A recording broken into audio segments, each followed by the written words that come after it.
Madame, Messieurs, bonsoir. Merci de votre fidélité.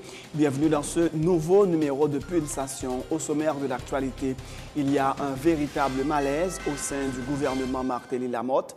La ministre de la Communication quitte le navire moins de 48 heures après l'annonce de la démission de la ministre de l'Économie et des Finances.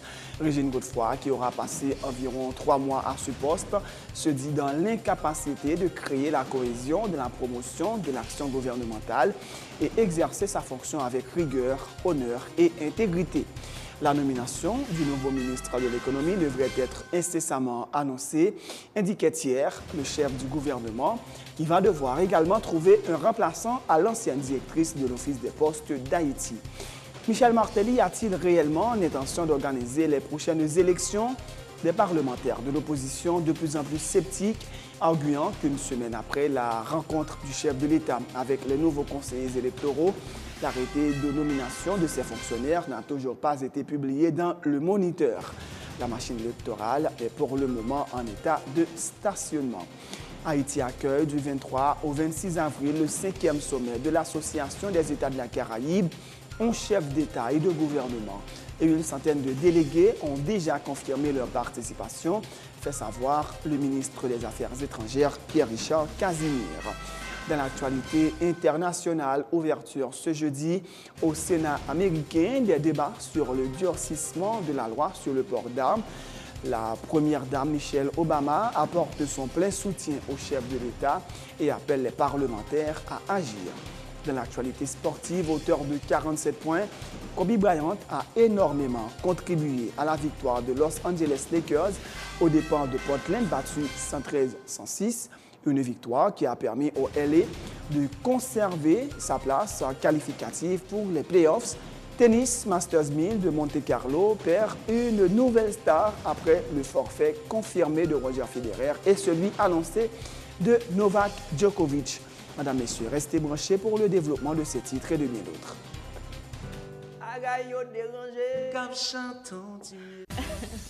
Musique, info, zin, potin, gag, blague. Aujourd'hui, c'est le jour. Gadon zin. Allô? Mr. M. VIP, variété info plaisir. Tous les vendredis 8h du soir, reprise dimanche 6h du soir et mardi midi sur Télé Pluriel, la chaîne 44. VIP, l'anti-stress absolu. L'année qui porte 365 jours, c'est une année homosexuelle. VIP, le meilleur du divertissement sur la chaîne 44.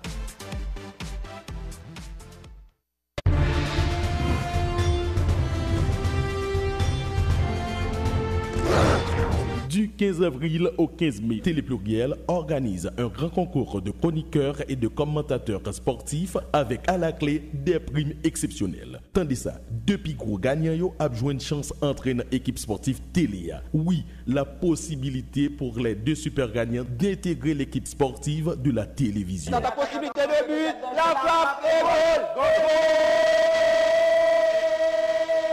Attention, 15 mai, c'est la date limite pour déposer vos démos sur DVD à Télépluriel, chaîne 44, Delma 19, numéro 8. Télépluriel, une télé vraiment différente.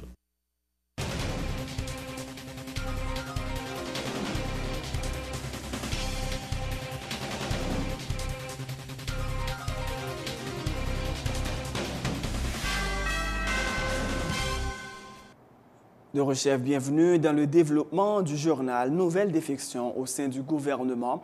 Après la ministre de l'Économie et des Finances, c'est au tour de la titulaire du ministère de la Communication de rendre son tablier. Régine Godefroy a remis ce jeudi 11 avril sa lettre de démission au Premier ministre Laurent Lamotte.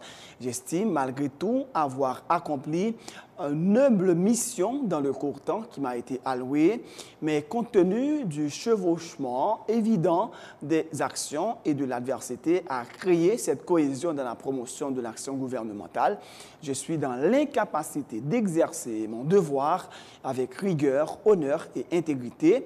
Je me trouve donc dans l'obligation de vous soumettre ma démission effective immédiatement, écrit Régine Godefroy. Madame Godefroy a intégré le gouvernement lors du dernier remaniement ministériel il y a environ 3 mois. Avant d'arriver au ministère de la Communication, Régine Godefroy était directrice générale de l'Office des postes d'Haïti. Le chef du gouvernement accepte la démission de la ministre de l'Économie et des Finances, Marie-Carmel Jean-Marie, qui a choisi de jeter l'éponge, estimant qu'elle ne bénéficiait pas de la solidarité des autres membres de l'équipe gouvernementale. Laura Lamotte a annoncé mercredi, lors d'un conseil de gouvernement déroulé sans la ministre démissionnaire, la nomination imminente du successeur de Mme Jean-Marie. Marie-Carmel est partie, ce n'est qu'un au revoir, le travail va continuer, a déclaré le Premier ministre qui a toutefois salué le travail accompli par Marie-Carmel Jean-Marie, qu'il présente comme une personnalité crédible et honnête. Jean-nous doit être le ministre des Finances décider que il démissionner et Jean que moi dit là, l'heure que me parle avec nous avons un peu d'estime dans que nous pour le ministre des Finances. Nous avons toujours un peu d'estime pour lui. Le ministre des Finances, pas dans le gouvernement, mais il va continuer à accompagner nous. Et moi-même comme Premier ministre. Donc, ce n'est que nous revoir l'aller, mais nous ne pas oublier, il a toujours dans le cœur. Ceci dit, je tenu à saluer le ministre Marie-Carmel Jean-Marie pour service rendu à la nation. Je tenu à saluer le professionnalisme, je tenu à saluer l'esprit que lui mène de compétitivité, de combattante pour que le projet ait atterri. Il faut que le travail continue, surtout dans le domaine des finances. Nous allons avoir un nouveau ministre qui va l'annoncer pour que le travail continue normalement. Et très certainement, le nouveau ministre va gagner compétence, il va gagner professionnalisme, il va gagner tout esprit ça que nous demandons, engagement que nous demandons pour que le travail continue, le travail pays continue, le travail pour le peuple haïtien capable de continuer dans la plus grande stabilité pour que, eh bien, ça que nous avons cherché, qui c'est changement pour la population, qui c'est bon service, qui c'est professionnalisme, eh bien, nous gagnons de manière normale et absolue. Donc, je voulais rassurer tout le monde qui a écrit pour moi de moi, ça peut le passer. Encore une fois, nous allons gagner un nouveau ministre pour que le travail de la population capable continuer comme ça doit. La démission de la ministre des Finances ne devrait pas passer comme une lettre à la poste, estime le député Aklush Louis Jeune. L'élu de Dame-Marie appelle les bailleurs de fonds à la vigilance, notamment dans le cadre de la nomination d'un nouveau grand argentier de la République, rappelant que la démission de Mme Jean-Marie est intervenue dans un contexte marqué par des dénonciations de corruption dont l'équipe gouvernementale se serait rendue coupable. Aklush Louis Jeune dit croire qu'un nouveau remaniement ministériel est imminent. On dit nous que comment bailler, ça veut dire que gain des noms commence à citer, donc on est bailler. Ça veut dire que chaque monde doit gagner agenda par eux. C'est ça faut ouais bailler avant qu'on finisse clair du tout. Mais n'attend pour nous parce que qu'on le veut ou non, dossier ministre finance qui allait c'est pour bailler cap passer comme une lettre à la poste. Ça veut dire que son bailler cap compliqué pour le gouvernement. Parce que aujourd'hui, on est toujours voulu fouer douette bien long dans tout ça qu'a fait dans la société et que je crois que les démocrates ou du moins même bail de fonds qui était quoi le ministre qui c'est ministre finance qui dit il n'est pas capable encore il obligé d'échapper pour lui c'est ça fait me dire que c'est plus devant pour nous qui l'autre chape que va le mettre en place ministre finance ça a fait tout le monde ouais que pas grand du tout mais c'est dommage ouais président comme d'habitude même l'élection était toujours il y a un gros slogan pour le faire monde comme c'est que le venir faire changement etc. Il était un caille sous de l'eau jusqu'à présent où est que caille pas arriver comme étant donné que qu'on a un problème gaz dans le pays bah qu'on ça fait bateau avant pour porter caillou. Deuxièmement encore où qu'on est président dit que il y a 400 000 jobs. Or, dans l'élection, il était de 500 000 là-bas, il était 100 000 simplement pour que les censés programmes y atterri. C'est ça fait que ouais, là-bas, ça a aucun B. Là, ça veut dire que c'est 500 000, il était dit là-bas et que s'il gagne en bas 400 000, ça veut dire que s'il était tout le temps, ça reste 100 000 là, pas ici après le journée. Ouais, c'est même bas toujours, au contraire, même battre bravo en pile pour lui. Pour me dire, il faut le courir by 100 000 là et que pour le garder au moins avant l'aller, s'il était arrivé là 1 million, parce que même moi que Jean là, moi la travaille parce que il a marché bien. Pourquoi l'arrêté de nomination des nouveaux membres du collège transitoire du Conseil électoral permanent n'a toujours pas été publié une semaine après la rencontre entre le président Michel Martelly et les nouveaux conseillers électoraux? Pour le sénateur Jean-William Gentil, c'est la lutte entre l'international et le pouvoir en place pour avoir le contrôle de la machine électorale qui serait à la base de cette situation. Des manœuvres dilatoires utilisées par l'administration Martelly-Lamotte, des pressions exercées par la communauté internationale, voilà ce qui contribue à bloquer le processus électoral, estime le parlementaire qui appelle au rapatriement du processus par le peuple haïtien. Nous constatons qu'il y a une réticence qui pour moi est liée à une violation d'accord, parce que de procédure même notre thème de référence démocratique, elle était claire dans notre procédure que nous pas taper publier pas publier non pas nous tout autant que pas des dispositions qui prend. Il semble que dans le niveau exécutif là même il voulait gagner des éclaircissements sur et à la fois sur mandat que vice-président a gagné et puis sous l'aide de transmission que le Parlement a dévoyé. Donc pour moi-même c'est des moyens, c'est des bagages pour faire des dilatoires et sous base de problèmes qui viennent parce que j'en tape dit c'est que l'élection dans le pays d'Haïti c'est en général c'est trois forces qui contrôlent ça. L'international, pouvoir exécutif, nous c'est pouvoir en complicité avec l'international ou bien peuple. Bon, il se trouve que le peuple là, il a retiré le peuple là dans l'élection ça. Donc il y a deux forces qui pour contrôler lui, c'est pouvoir les gens qui sont sous pouvoir avec blanc. Donc c'est une logique de bataille pour contrôler le conseil électoral qui fait qu'il y a une réticence ça toujours. Donc mais ça pour tout le monde comprendre, c'est que dans le moment où on a parlé là, il est clair que ce n'est pas le peuple qui contrôle l'appareil électoral ça. Donc une bataille pour qu'on ait un étranger avec et exécutif qui est-ce qui a contrôlé.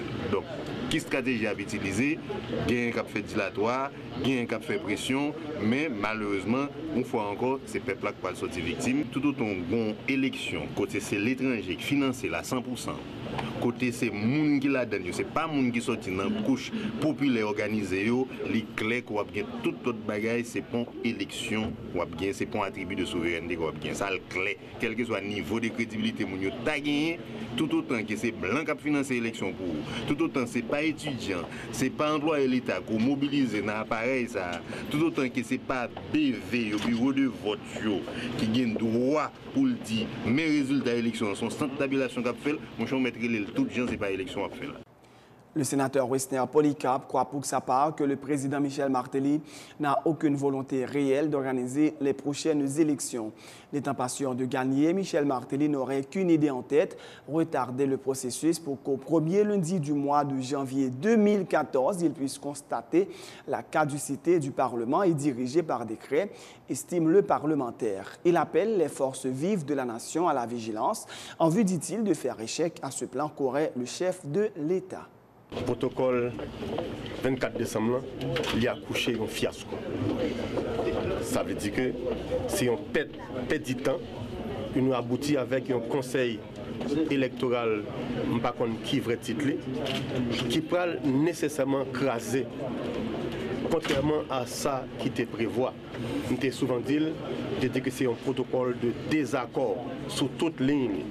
Bien entendu, Logon Major Jean, tant que Michel Martelly, qui a pu manipuler, essayer de manipuler plusieurs sénateurs, plusieurs députés, résultat, il est là.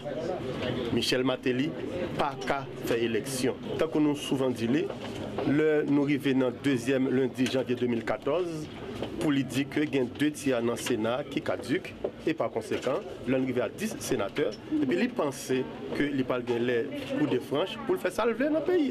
Donc, je pense que nous-mêmes, peuple haïtien, nous avons une nécessité pour nous râler une autre fois encore article 135 Constitution qui dit comme ça que Michel Martelly, ce n'est pas un haïtien, il n'a pas de droit à venir ni publier Constitution, ni organiser élection dans le pays.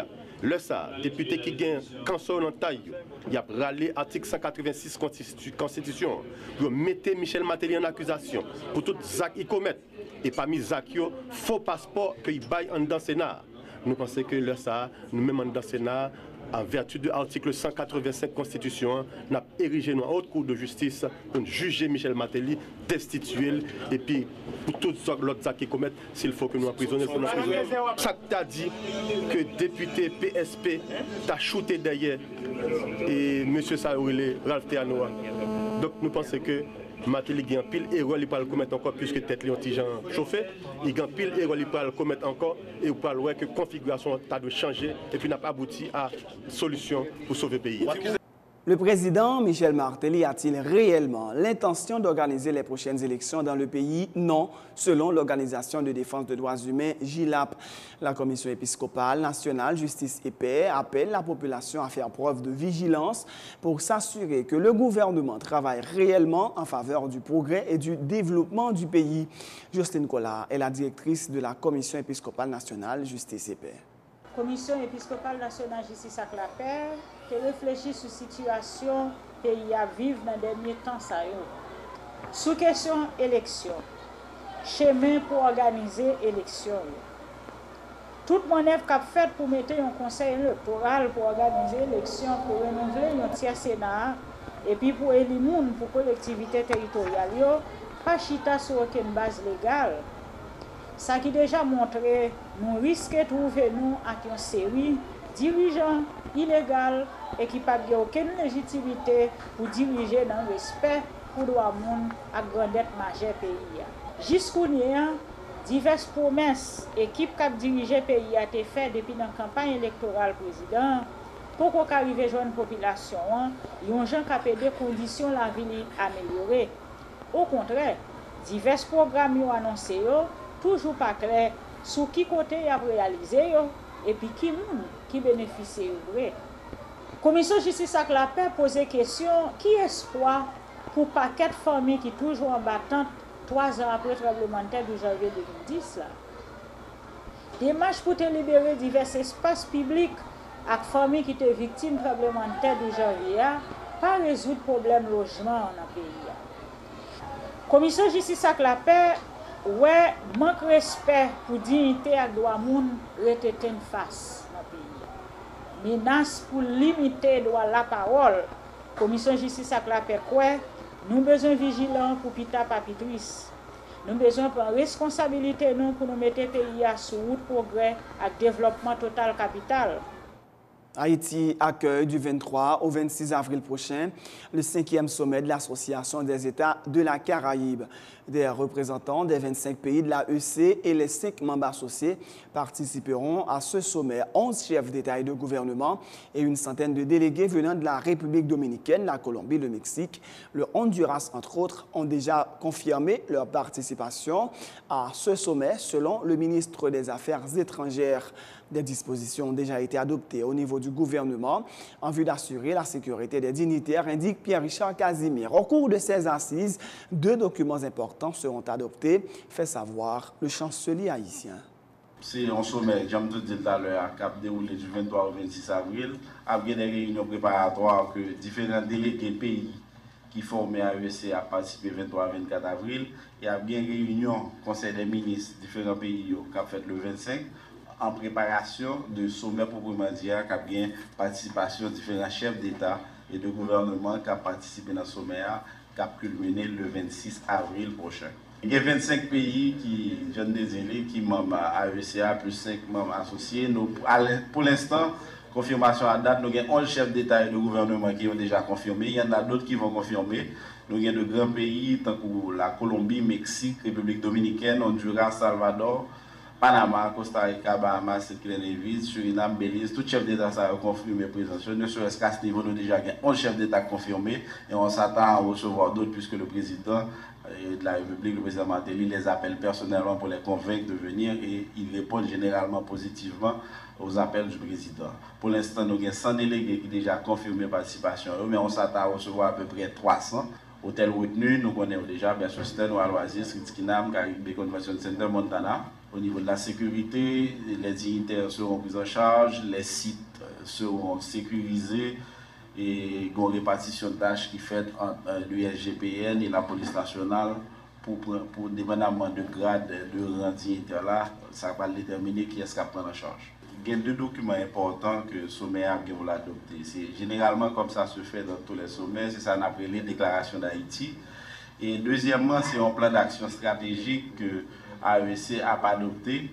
Et le plan d'action stratégique, ça a fait l'objet de circulation et le ministère des Affaires étrangères a pris responsabilité et envoyé par différents ministères pour que point de vue sur question ça pour que Haïti fait passer opinion à l'intérieur du plan d'action stratégique. C'est ça. Tout à fait autre chose, 420 agents exécutifs intérimaires et 140 comptables payeurs participent actuellement à une session de formation organisée à l'initiative du ministère de l'Intérieur et des collectivités territoriales. L'objectif de cette formation est de permettre aux agents exécutifs intérimaires de faire une meilleure gestion des fonds destinés à leurs communes respectives, selon le ministre de l'Intérieur, David Basile. L'ex-major des Forces armées d'Haïti a par ailleurs mis en garde contre toute implication des autorités locales dans la vente des biens fonciers de l'État. Une formation démarrée dans le Nord, justement avec magistrats, parce que on nomme agent intérimaire, mais il faut qu'on dise ça pour le faire, il faut qu'on montre qui ça pour le faire. Donc nous faisons formation pour eux de manière à ce qu'ils soient capables de la population au service de qualité et ils soient capables, parce que parfois, les pas de service là, c'est parce que le par contre ça pour le faire. Donc nous créons un système côté que nous avons une formation pour nous comprendre qui ça l'a fait et qui ça doit faire avec la population. Ça c'est une réunion qu'a faite là dans le Nord, côté que nous avons 420 agents exécutifs intérimaires et 140 comptables payeurs que nous avons formés actuellement pour que nous ayons une meilleure gestion de communion. Nous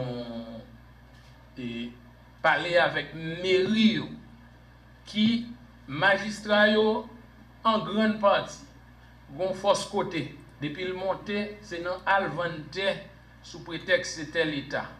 Nous formels là-dessus et m'espérer attendez nous là qu'on y a. C'est pas rôle magistrat pour nous vendre tel État. Bagay ça crée un pile problème et moi-même m'a traité avec la dernière rigueur.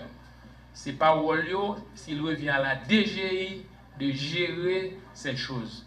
C'est la fin de ce journal. Avant de vous quitter, voici le rappel des titres. Il y a un véritable malaise au sein du gouvernement. Martelly Lamotte, la ministre de la Communication, quitte le navire moins de 48 heures après l'annonce de la démission de la ministre de l'Économie et des Finances. Régine Godefroy, qui aura passé environ 3 mois à ce poste, se dit dans l'incapacité de créer la cohésion de la promotion de l'action gouvernementale et exercer sa fonction avec rigueur, honneur et intégrité. La nomination du nouveau ministre de l'Économie devrait être incessamment annoncée, indiquait hier le chef du gouvernement qui va devoir désormais trouver un remplaçant à l'ancienne directrice de l'Office des postes d'Haïti. Michel Martelly a-t-il réellement l'intention d'organiser les prochaines élections? Les parlementaires de l'opposition de plus en plus sceptiques, arguant qu'une semaine après la rencontre du chef de l'État avec les nouveaux conseillers électoraux, l'arrêté de nomination de ces fonctionnaires n'a toujours pas été publié dans le Moniteur. La machine électorale est pour le moment en état de stationnement. Haïti accueille du 23 au 26 avril le 5e sommet de l'Association des États de la Caraïbe. 11 chefs d'État et de gouvernement et une centaine de délégués ont déjà confirmé leur participation, fait savoir le ministre des Affaires étrangères Pierre-Richard Casimir. Dans l'actualité internationale, ouverture ce jeudi au Sénat américain des débats sur le durcissement de la loi sur le port d'armes. La première dame, Michelle Obama, apporte son plein soutien au chef de l'État et appelle les parlementaires à agir.